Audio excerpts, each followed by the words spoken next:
Pam, will you please call the roll? Commissioner Slick? Here. Commissioner Alvarez? Here. Commissioner Stoudemire Wesley? Commissioner Higgins? Here. Commissioner Cruz? Here. Thank you. All right, thank you. Okay, I have a brief notice to read. As required by state law, Prosper Portland has provided an opportunity for the public to access and attend this meeting in person. There's also a YouTube live stream video of the meeting, and the public has had the opportunity to arrange in advance to provide virtual testimony. At this time, the public may provide written testimony to the commission by emailing prospercommissioners@prosperportland.us. Again, prospercommissioners@prosperportland.us. Okay, we've got a very short agenda today, but we'll go through a few of our usual items.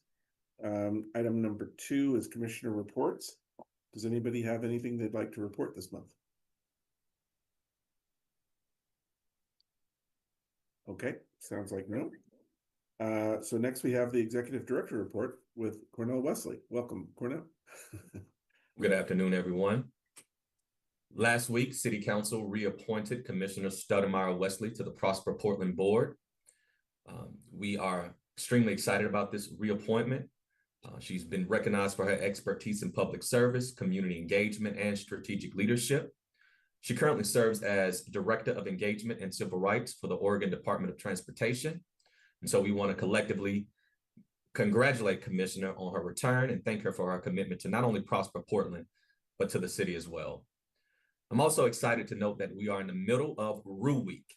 This is a citywide celebration of food and drink culture for the food obsessed, the cocktail enthusiast, avid restaurant goers, and the culinary curious. Now through Sunday, October 12th, Rue Week features pop-up dinners, parties, panels, and hands-on experiences highlighting women in food and drink culture. Prosper Portland's Office of Events and Film is proud to support this event with technical assistance and a scale-up grant. For a full list of events and ticket prices, please visit rueportland.com. Also of note, the Office of Small Business is hosting the October Show Up for Small Business event on Wednesday, October 15th, starting at 5:30 p.m. at the Array Food Hall in the Gateway District. Every month, the OSB team chooses a spot in a different neighborhood or business district and invites everyone to come out and shop, grab a beverage or meal at the small business in that area. No agenda, no speech, just all of us celebrating the amazing businesses that make Portland unique. The Show Up for Small Business events are ongoing collaboration with Better Portland, PIE, Latino Founders, Portland Metro Chamber, and Build Oregon. This concludes the director's report. Kicking it back to you, Chair Cruz. Great, thank you, Commissioner Wesley. Next up, we have item 4, meeting minutes. Would somebody like to make a motion to approve the September 10, 2025 minutes? Assuming there are no comments. So moved. Thank you. Okay. Do you have a second? I second. Great. All right. All those in favor of approving the minutes? Aye. Aye. Okay, passes unanimously. Thank you so much. Okay. Do we have any public comment for items not on the agenda, Pam? None received, Chair Cruz. Okay. All right. Well, I'll just note again that, as I mentioned earlier, the public can provide public comment to the commission by emailing prospercommissioners@prosperportland.us. So now we're to the regular agenda, and we're going to take care of some housekeeping right off the bat that we didn't actually have in our written agenda. We're trying to clean a couple things up. But with the full board back in place for the first meeting since the fiscal year began, I'd like to call a motion to add an item to the regular agenda, which is the annual election of officers. We have not done that yet. Is there a motion to add this item to the regular agenda? So moved. Okay. Do we have a second? Second. Great. All those in favor of adding this agenda item? Aye. Aye. Okay. It now joins the agenda. So, as required by Prosper Portland board bylaws, we need to elect officer positions of chair, vice chair, and treasurer. And would any one of the commissioners like to make a motion in accordance with those requirements? Felisa. I'd like to move Tavo be re-elected as chair of the board, Commissioner Sotomayor Wesley be elected as vice chair of the board, and Commissioner Alvarez be elected as treasurer to the Prosper Portland Board. Okay, great. Thank you. Do we have a second for this motion? Second. Great. Thank you. Okay, so does anyone have any comments or questions or anything like they'd like to say? I really appreciate the role that you all are stepping up and playing on the board. I think it's really important, and I appreciate that you putting in the time and effort to do that, as well as Commissioner Slick's engagement in cafe. So I just want to give a little shout out and appreciation to my fellow board members. So thank you very much. Thank you, Commissioner Higgins. Any other comments? I just want to give a shout out to you, Tavo, because I know you spend a lot of time on Prosper and the board, so thank you. Well, thank you so much. Well, I have to, of course, thank all of you for what you're doing and for all of your great work and input and support. So the feeling is mutual. So everybody brings their expertise, and we wouldn't have a great board without that. So really appreciate all of you. Okay then, as board chair, excuse me, we'll go ahead and take a vote then. All those in favor of approving the slate of directors as proposed? Aye. Aye. Okay, thank you. Okay then, and then as board chair and a member of the Prosper Portland's Standing Audit Committee pursuant to Board Resolution 6112, I'd also like to reappoint Commissioner Stoudemire Wesley to the Prosper Portland Audit Committee for this coming fiscal year. So hope everybody's okay with that. Okay, and with that, we go back to our regularly scheduled programming. And now we will do item 6, excuse me, which is now item 7. And this is an action item approving building conversion and community anchored destination energy efficiency loan program guidelines. And Lisa Abroff and Kay Little will both present on this item, these items, I should say. So welcome, Lisa and Kay. Thanks, Chair Cruz and Commissioners. As Allison's pulling up the deck, good afternoon. I'm Lisa Abroff, Director of Development and Investment with Prosper Portland. I'm glad to be joined by Kay Little, who is our investment manager, whose staff person, Shelley Hack, has been instrumental to putting these program guidelines together. Also wanted to acknowledge that Sam Barrasso is here in case the board has any questions, because this is very much a partnership between Prosper Portland and PSEP, and Sam leads the Portland Clean Energy Fund work within the Bureau of Planning and Sustainability. Next slide, please, Allison. So wanted to honor that we are being efficient with our presentation today. So in fact, this presentation captures what is before you in 2 separate but related resolutions. So one is to approve guidelines for a Central City building conversion pilot loan program. And the second is to approve guidelines for an anchored destination energy efficiency and renewable energy loan program. Next slide.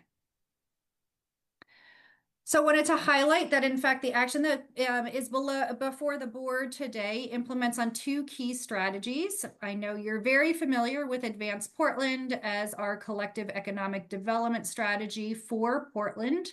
And there are particular outcomes that you see listed here tied to fostering a vibrant central city and neighborhood commercial districts that speak to a number of elements that touch on some of these loan program guidelines, from office to residential conversions, providing incentive to support housing production via various means, and then supporting anchor business retention, particularly in the central city, as we think about the role that the anchor destination program can play for some of our central city partners. But also it furthers implementation of the climate investment plan The climate investment plan was developed through a 9-month community-driven process.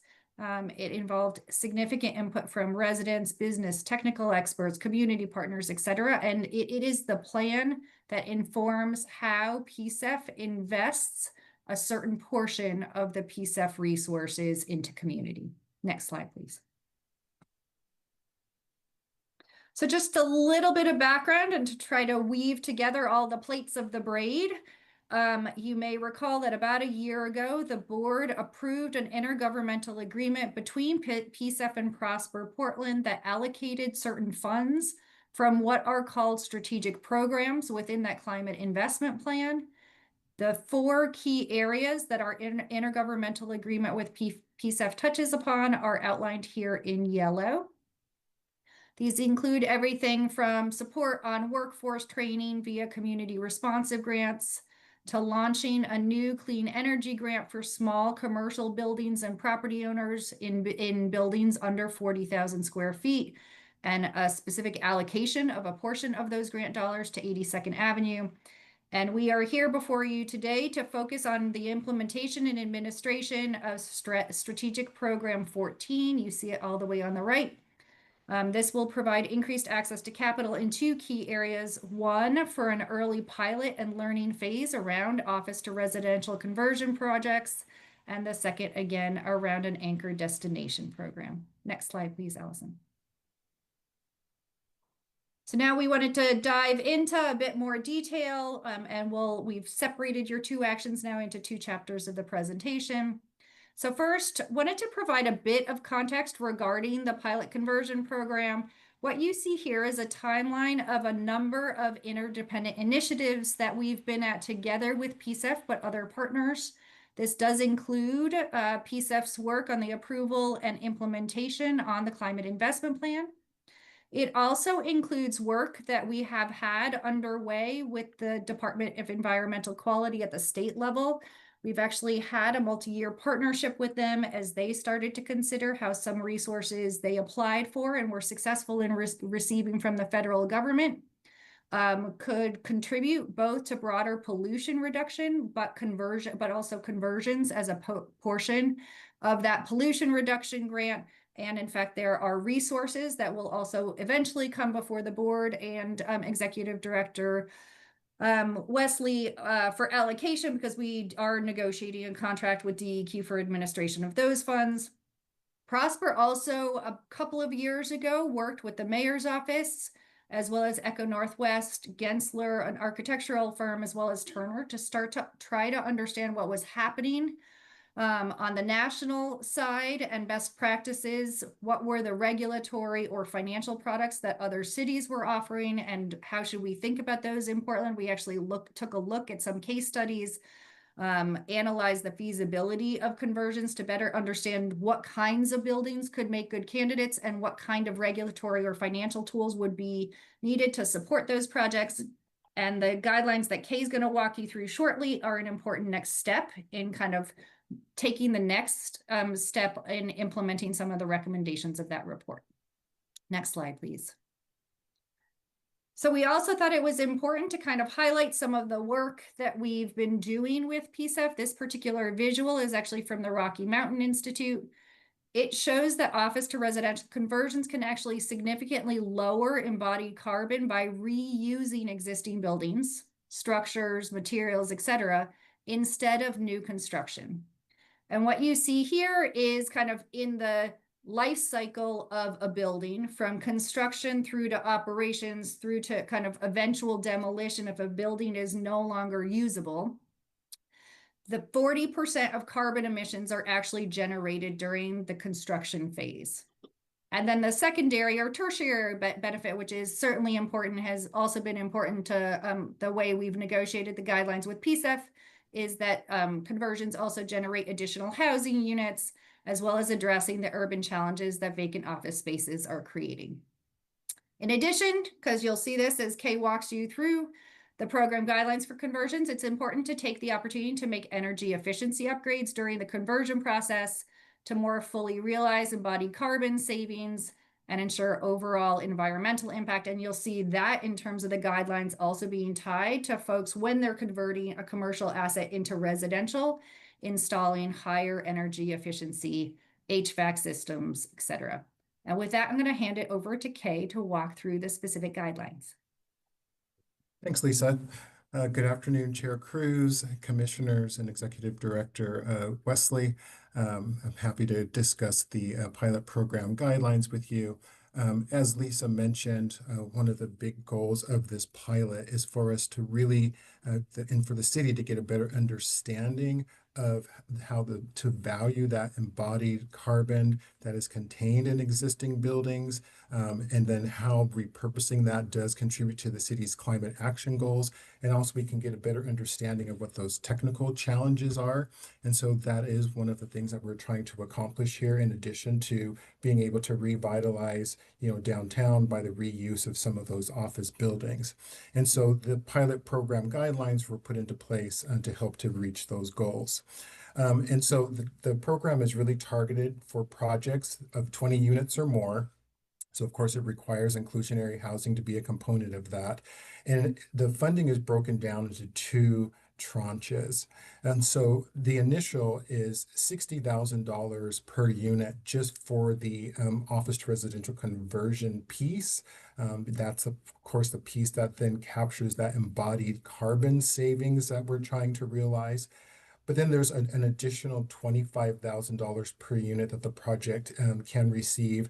And that's really based on it now meeting some of those energy efficiency measures that are really focused on things like the HVAC systems and other efficiency systems there that can actually contribute to some of that operational carbon savings that will be analyzed throughout this pilot program. One of the things, there's a couple of requirements that the borrower will have to comply with. One is that the rents will be maintained at 60 to 120% AMI over a period of 10 years.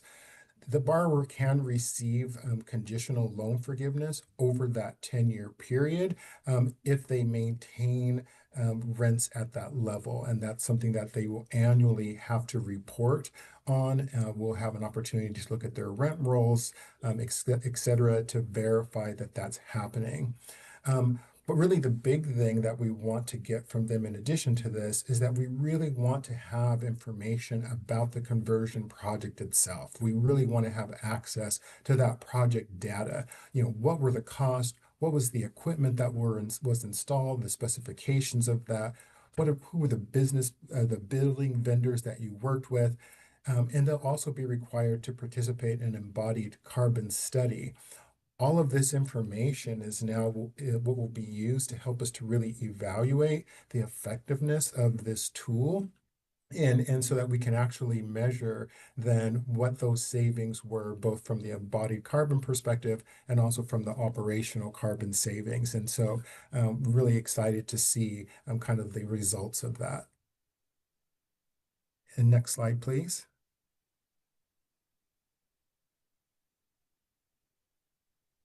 Now we'll talk about the Anchor Destination Program. Lisa, do you want me just to move forward with this piece? Do you want to talk a little bit about this? You're doing great, Kay. Okay, great. All right. Just wanted to okay. So our Anchor Destination program, here this gives us an opportunity to provide some PSEF funding for some of those projects that are much larger than would qualify for our B grant program.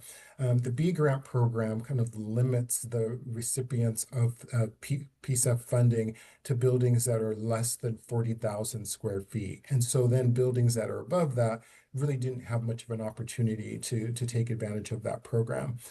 The Anchor Destination Program is really targeted specifically toward what we call anchor destinations. And so it would be those destinations in the city of Portland that really do help to drive traffic to surrounding consumer businesses. We're looking at those that have annual foot traffic of 500,000 or more, which is something that we will really evaluate from our side. But we want to see that they are actually having a positive impact on those businesses around the area, and that it's not a franchise or a subsidiary of a national firm. Next slide, please. So as we're thinking about these types of projects, one that comes to mind is the James Beard Public Market, for example, and just where it's located and some of the benefits that it will bring to the area with that foot traffic. And they're actually hoping to perhaps receive some of this funding so that they can then build out some of the efficiency measures within their own building, and also perhaps allocate some of that to the vendors that will be in the building. This loan is structured as a 5-year forgivable loan. In order to get forgiveness, they have to continue to operate in that location and has to continue to be a locally owned business. It'll have an interest rate that is market driven, very similar to what we do on our other loans. This one will have a maximum loan amount of $2.5 million. And the borrowing entity will be required to contribute 25% of that eligible cost from another source other than our anchor destination funding. And then they also must enroll in the Portland Means Progress and provide annual reporting on their participation in that program. And so we're also very excited about this program and how it can really benefit those businesses that help to drive tourism in our downtown area. So that's the overview of the guidelines. Next slide, please. Are there any questions? Any questions from the commissioners? Comments? This is Lisa. I wanted to just follow up and make sure that we will get a report back on sort of what are the projects and things that have happened as part of this. Yes, we will report back to the board to let you know. We have the 2 buildings right now within the pilot, and we will report back on the outcomes on those projects. I was also wondering, how are we thinking strategically about the office to residential conversions and the location of those projects and some of the other priorities we have in the city in terms of activation of neighborhoods or key locations that we think are critical? It's a great question, Commissioner. So I think and I'm gonna see if Sam's also available, just so you hear the perspective from PSEP. We're really thinking about this as a pilot moment, and we're gonna learn from it. If you, Kay shared a little bit about this, we're really asking these particular projects to dive deep with us in data analysis and help inform and right size the per unit calculation relative to the GHG benefits. I would say we are in very early conversations of should there be additional funds available under this strategic program to come over to Prosper, that we would want to release those probably competitively and then have criteria, whether that's kind of based on a corridor that a conversion project is on or its readiness to really convert and or leverage dollars. I think it's important, but we've just started those conversations. And I would say right now we're in the learning mode before we jump full into scaling the program. I don't know, Sam, if there's anything else. Just trying to reflect on our conversations. I don't know if I think the nature of the fact that we're talking a pilot initially, it's really the projects that are ready to go that give us that opportunity to learn, understand those emissions reductions and the extent of those community benefits. Absolutely, I think I would say that our interest certainly as we move forward and learn from the pilot is figuring out if there are geographic boundaries or prioritization to certainly motivate activities in certain neighborhoods, locations. That's something I'd love for that to be part of the conversation, but in this moment, we know that part of it is just getting willing actors to come to the table so we can learn. Got it. If I can get on a soapbox for a second, Chair Cruz, and kind of give some comments on it. I have a lot of opinions about office to residential conversions, specifically in Portland. I know that we've all been reading for years about office to residential conversions happening in other cities across the US, especially as we've seen a demise in the office demand. And I think it's a really amazing way to reuse and repurpose buildings that could be newer or older or have historical or community significance. Like it's been happening. I lived in one in New York City about 15 years ago when I first got there after graduate school. So it's been happening for a while, and I think it's a really exciting thing. As all of you, I think here know, it's a really expensive way to produce housing, especially in a seismic zone. And we and our other Western states are in a seismic zone. And recently, Portland made the decision not to adopt some of the code changes that our neighbors in Washington and California have adopted to try to make office to residential conversions more feasible financially and also just from an administrative and logistics standpoint in favor of maintaining more stringent code requirements. So for me, there is a misalignment of what we're trying to do in Portland with this effort.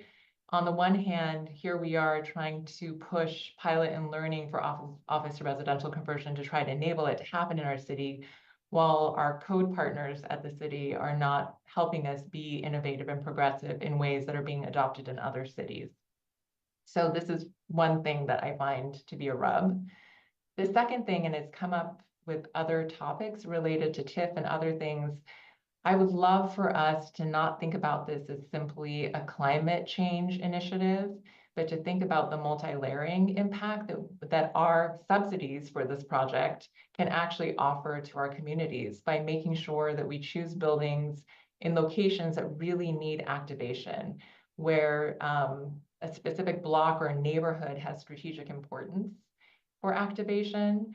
And also, in addition to that, obviously activating a vacant commercial building and the embodied carbon benefits. So I think this is all especially important as we think about the fiscal issues that our city is facing financially with decreased revenue. Like, we need to be more incisive with how we spend our money. And I want to make sure that that's being considered as we think about this loan program. Thank you. Any response from anyone on that or further comments? I think if you don't mind me just responding, Chair Cruz, and for the record, I should acknowledge Sam Brasso, Program Manager of the Portland Clean Energy Fund.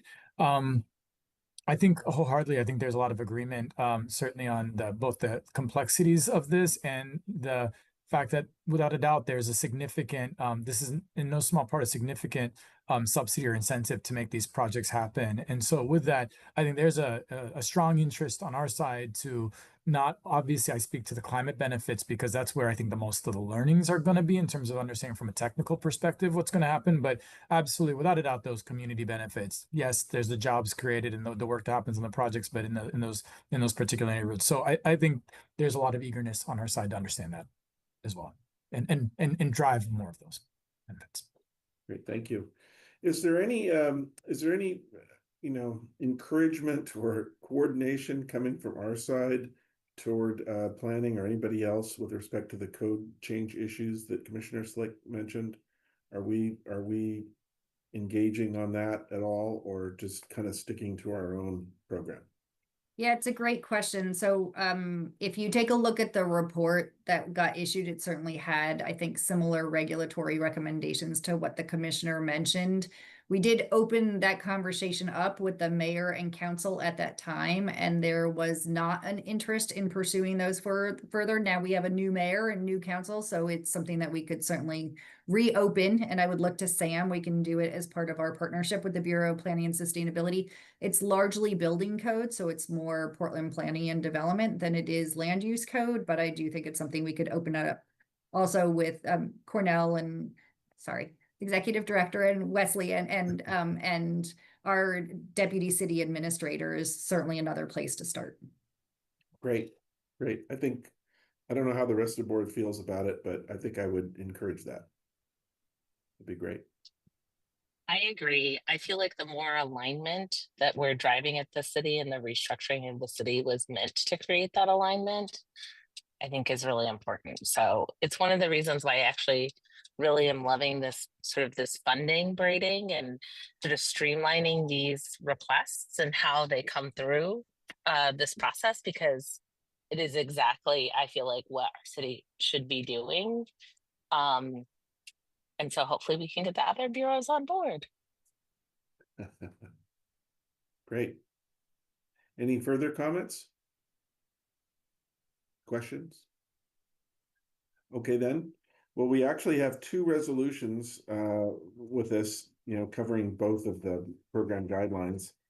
So would someone give me just one moment to find where I'm at?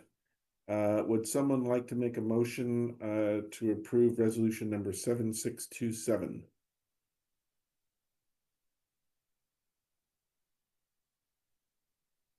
Please. So moved. Great, thank you. Do you have a second? So second. Okay. All those in favor or any further discussion? If not, then all those in favor of approving resolution number 7627? All right, Aye. Aye. great, okay. I think everybody voted affirmatively. Maybe did Commissioner Slick, did you vote? I'm sorry, Tava, which one? I didn't, let me just pull up the numbers. Is that for the housing conversion? Yes. I'm gonna abstain on that one. Okay, so 4 out of 5 then with 1 abstention. Okay, and then resolution number 7628. Would someone like to make a motion on that one? I so move. Great, thank you. And a second? Second. Thank you. All right, all those in favor of approving resolution number 7628? Aye. Aye. Aye. Great, okay, unanimous on that one. All right, well, thanks very much. Any other comments for the good of the order? Okay, there being no further items on the agenda, the Prosper Portland Board of Commissioners meeting for this month is now adjourned. So thanks very much, everybody. Have a great day. See you soon.